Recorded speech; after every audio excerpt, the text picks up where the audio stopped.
નમસ્કાર વાલા ખેડૂત મિત્રો, તો આજના વિડીયોમાં સ્વાગત છે ને આજે આપણે વાત કરીશું તો કે એરંડાની ખેતી વિશે।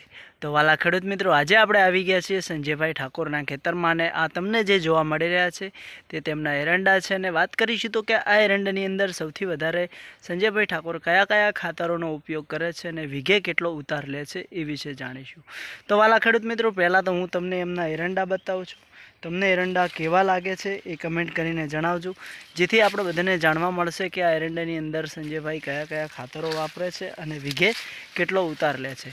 તો વાલા ખેડૂત મિત્રો, તમને માળો તો સારી જોવા મળતી હશે ને એટલી બધી માળો છે આ એરંડાની અંદર કે પત્તા ઓછા છે ને માળો વધારે છે। તો જો વાલા ખેડૂત મિત્રો, હવે વાત કરવાની છે આપણે સંજયભાઈથી કે એની અંદર કયા કયા ખાતરો વાપરે છે અને વીઘે કેટલું ખાતર વાપરે છે, જેથી એરંડાની અંદર સારો ફાયદો એમને થાય છે અને વીઘે સારો ઉતાર પણ લે છે।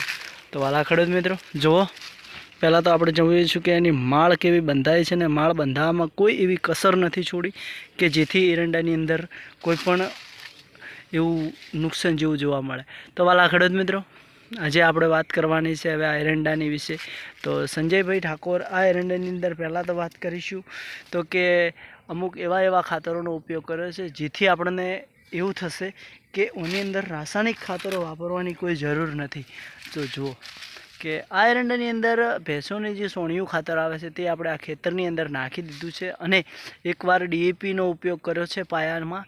અને બીજી વાત કરીશું તો કે હવે જ્યારે આ એરંડાની અંદર મોટાભાગે યુરિયા લોકો વધારે ખેડૂતો ઉપયોગ કરતા હોય છે, તો ઓની અંદર એક જ વાર જ્યારે બે ઋતુમાં બીજી વાર આપણે પાણી પહેલી વાર વેણીને એરંડા બીજી વાર જ્યારે પાણી વાળવાનું થયું ત્યારે એક જ વાર આ એરંડાની અંદર યુરિયા આપ્યું છે।